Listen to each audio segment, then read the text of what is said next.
Hello everyone. तो कैसे आप लोग, आशा करता हूँ अच्छे हो। मेरा स्टडी बहुत अच्छी से जो कि मैं स्वागत करता हूँ आपका हमारे यूट्यूब चैनल जिसका नाम है इम्पैक्ट एजुकेशन पॉइंट। जैसे कि आपको पता है हम स्टार्ट कर रहे थे +2 क्लास जिसमें पढ़ रहे हैं हिस्ट्री ऑफ पंजाब। जैसे कि आपको पता है हम डिस्कस कर चुके हैं पहला लेसन जिसमें हमने पढ़ा पंजाब दी भूगोलिक विशेषताओं थे उसका इतिहास थे की प्रभाव पड़ा।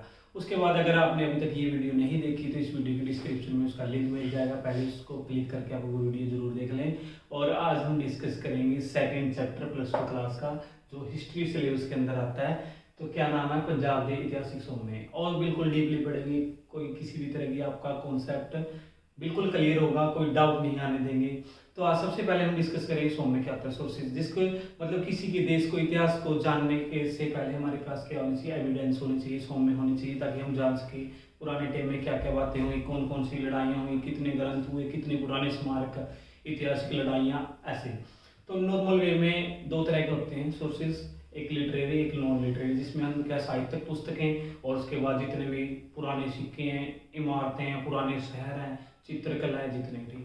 तो सबसे पहले हम इसके अंदर डिस्कस करेंगे पंजाब के इतिहास में क्या क्या उनको मुसीबतों का सामना करना पड़ा। जैसे कि आपको पता है शुरू से ही जितनी भी निर्णायक लड़ाई हुई पंजाब में लड़ी गई हैं, जिसकी वजह से पंजाब वालों को कभी टाइम ही नहीं मिला, क्योंकि वो अपने बहन भाइयों को बचाने में लगे रहते थे, इसीलिए भी सारा दिन अफड़ा तफड़ी मची रहती थी, इसलिए उनको कभी भी टाइम नहीं मिला। और वो जंगलों में बेचारों ने जाके क्या ली, शरण ली, जिसकी वजह से वो रह गए किसको, इतिहास लिखने में। उसके बाद दूसरा वजह क्या है, क्योंकि उनका इंटरेस्ट नहीं बना कभी इतिहास लिखने में। इसी तरह से दूसरी वे में क्या जाएगा, जितने भी फारसी हुए हैं, अबुल फजल और जितने इनकी क्या है, मुगलों की ऐतिहासिक पुस्तकें हैं, बाबरनामा, अकबरनामा, जहांगीर, तुझके जहांगीरी, इनमें क्या है, ये मोस्टली सिखों से क्या करते थे, दुश्मनी मोल लिया करते थे। और इन्होंने क्या किया, सिखों के बारे में ऐसी बातें कही हैं जो शायद कभी सच्ची नहीं हो सकती, इसलिए हम उनकी भी बुकों पे पूरी तरह से विश्वास नहीं कर सकते। इसलिए अलग अलग मैटर में जो सिखों का अलग अलग धार्मिक ग्रंथ हुए, जैसे आदि ग्रंथ हो गया, दसम ग्रंथ हो गया, जो हमें सिख क्या किसके बारे में बताते हैं, सिखों के बारे में बताते हैं, उनके गुरुओं की, उनकी यात्राएं, उनके जीवन, उनकी लड़ाइयों के बारे में। तो बिल्कुल बने रहिए मेरे साथ, इस वीडियो में डिस्कस करते हैं। सबसे पहले जो सिखों का धार्मिक इतिहास है उसके बारे में पढ़ते हैं। तो सबसे पहले हमें क्या बताता है, जो 1604 में रचना है किसकी, आदि ग्रंथ की,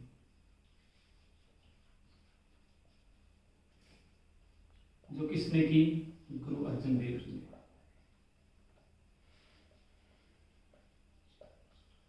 सिखों के 5वें गुरु ने रचना की आदि ग्रंथ साहिब की 1646 में।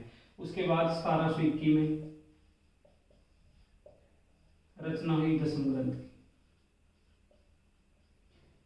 जिसका जो संग्रह था किसने किया था, भाई मनी सिंह ने।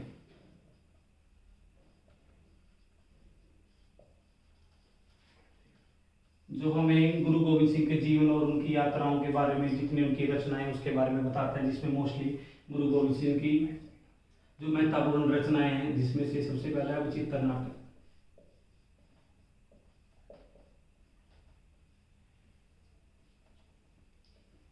दूसरा है जफरनामा। विचित्र नाटक में क्या, उनकी पूरी की पूरी जीवनी, उनकी यात्राएं, उनकी सारी सारी निर्णायक लड़ाइयाँ मौजूद हैं, जिसके जो हमें किसके बारे में बताती हैं, गुरु गोविंद सिंह के बारे में बताती हैं।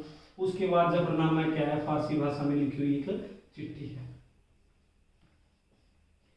5-6 क्वेश्चन बनेंगे। पहले पूछा जाएगा जफरनामा क्या है, तो आपको बताना है कि क्या एक चिट्ठी है जो फारसी भाषा में लिखी थी, किसने, गुरु गोविंद सिंह जी ने औरंगजेब को लिखी थी। दूसरी, किसने किसने किसको लिखी थी, तो किस आपका आंसर क्या जाएगा, गुरु गोविंद सिंह जी ने दीना कागड़ नामक स्थान पर लिखी थी, जो आजकल मोगा जिले के अंदर आता है। किसको लिखी थी, औरंगजेब को, क्योंकि औरंगजेब की ज्यादा अत्याचार ज्यादा हो गए, जिसकी वजह से गुरु गोविंद जी ने उनको ललकारा था पूरी तरह से, ठीक है ना। उसके बाद कौन सी भाषा में लिखी हुई है, फारसी भाषा में लिखी हुई। उसके बाद आती है हमारे पास पटवइये। पटवइये में क्या है, पटलोकन द्वारा लिखी हुई, किसके रिकॉर्ड है सारे के सारे, उनकी यात्राएं, उनके ग्रंथ वगैरह, सबकी यात्राएं, निर्णायक लड़ाइयाँ, तो ले लेते हैं। उसके बाद क्या था, महाराजा रणजीत सिंह के क्या आते हैं, रिकॉर्ड, उसमें उनके जन्म हो गए, यात्राएं, उनका सारा का सारा शेड्यूल दिया जाता था। उसके बाद हमारे पास आते हैं क्या, वार।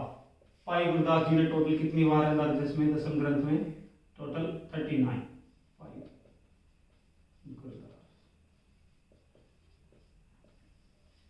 उसके बाद आता है हमारे पास हुक्मनामा।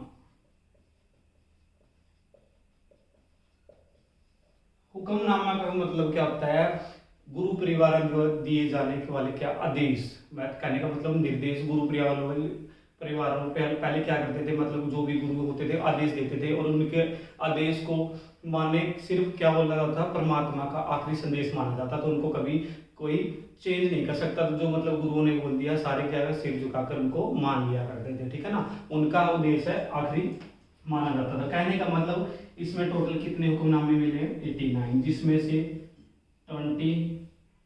23 किसके हैं, गुरु तेग बहादुर के।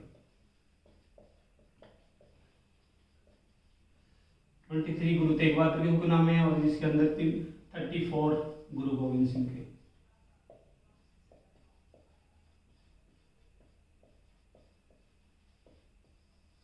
ठीक है ना।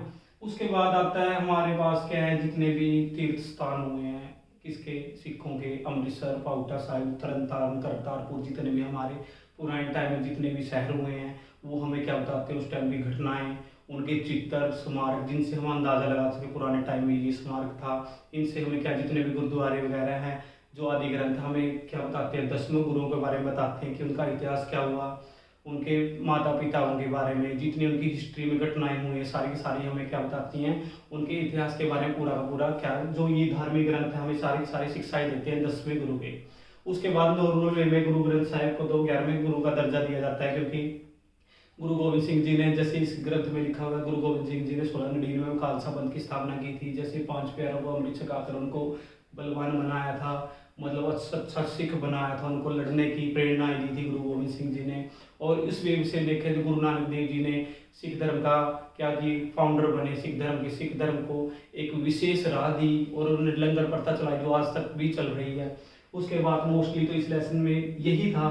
तो मैं आशा करता हूँ आपका कॉन्सेप्ट क्लियर हो गया होगा। अगर फिर भी किसी बच्चे को कोई भी किसी तरह का डाउट होता है तो कमेंट में बेटा जरूर मेंशन कर दिया करो। तो अगली वीडियो में हम डिस्कस करेंगे 3rd चैप्टर। अगर आपको ये वीडियो अच्छी लगी तो लाइक करें, कमेंट करें, सब्सक्राइब करें। अगर आपको किसी भी तरह का आप कॉम्पिटिटिव एग्जाम दे रहे हो, इसी उद्देश्य से हमने एक और चैनल बनाया जिसका नाम है MR एजुकेशन पॉइंट। अगर किसी ने अभी तक हमारा वो चैनल सब्सक्राइब ना किया हो तो प्लीज़ जाकर उसको भी विजिट जरूर करें। तो बने रहिए इस वीडियो में, और अगली वीडियो के साथ हम फिर हाजिर होंगे अलग सा चैप्टर लेके, बिल्कुल डिस्कस करते हुए समझेंगे उस बात को भी। तो तब तक के लिए थैंक यू।